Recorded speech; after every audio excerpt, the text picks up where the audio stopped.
The rods start shaking. She wants to post her catch, but the ghost's power outshines her. The ribbon nearly gets swallowed.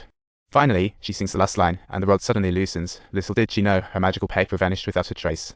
She caught a strand of hair, not paper. The camera shifts to show the ghost stuck on yellow cloth, unable to move, party-like. What you don't know is, inside the palace, there's another ritual happening with a blind guy using some serious pro skills. This is no joke. As he chants, the bell rings out like a concert from another dimension. If you face language issues, don't worry, she can only watch the ghost's mouth flap up and down, like watching a silent. As the bell rings, they both look into the distance, the ghost's eyes full of fright. It seems like it wants to run but gets caught by her. She says if you don't tell where Silver Armor is, forget going home. The bell scares the ghost into talking. She quickly exclaims, Silver Armor was eaten by something called the 8-lead fish, totally a headache.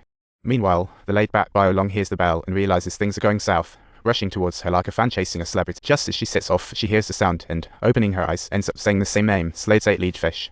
At this moment, the simultaneous pulling also starts appearing, and once it stops, the prince will wake up. The girl rubs her hands while chanting the names on a list, and far away in the palace, the prince suddenly buzzes like he's been zapped with electricity and grows restless.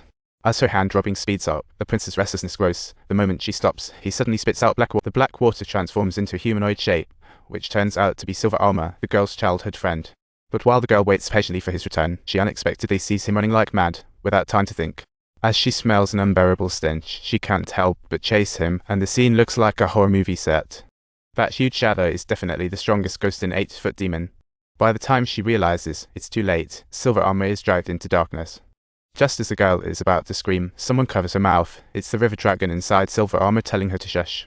The dragon says the 8-foot demon is a master at devouring, and pure spirits like her are a delicacy. Even the dragon feels nervous. Maybe there's no use in struggling further. She'll attempt her plan to help Silver Armor get revenge, as if it were a joke. Yet she can't imagine that the ghost's target for revenge is the Emperor's son. Don't come near me. Oh no. Don't underestimate the ghost in the well. She's been bullied by him. Getting her to avenge herself is simple. Just toss some hair into water. So quickly, the Grand Lord found a familiar figure, Little Q. The wandering spirit clearly has company. However, when he curiously squats down to investigate, 4 hands spring up and whoosh, and the royal son faces countless risks. If he messes up, shall certainly get in trouble. Therefore, he hardens his heart and smashes the big jar, as if this were just the beginning. Realizing something's off, he once again sees visions of death. That is to say, had still died an unnatural death, and the 8-foot demon is attached. The prince's clothes will be placed in a basket, and he kindly warns that if someone becomes disabled, it'll be trouble. However, he simply doesn't have the time to calculate all these things himself. He uses a magical tool to deal with the 8-foot demon, but little does he know the king sent him a fancy pair of glasses. These lenses are enough to make his efforts twice as effective. Time waits for no one.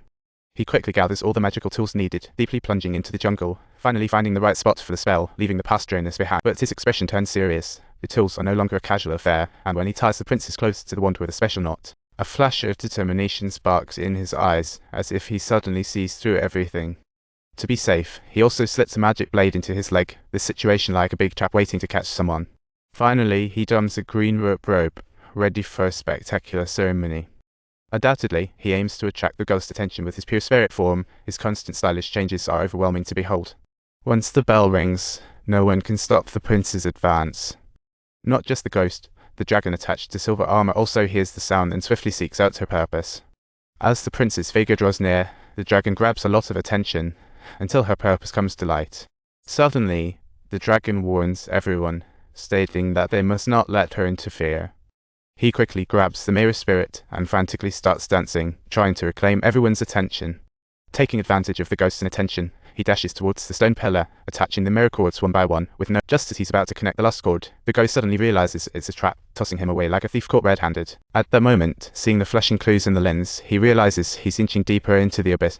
However, just as he's about to fall into crisis, the dragon arrives to stir the pot, giving him an opportunity. But just as he doesn't have time for small talk, the king leads a group in, mistakenly believing it's a trap set by her.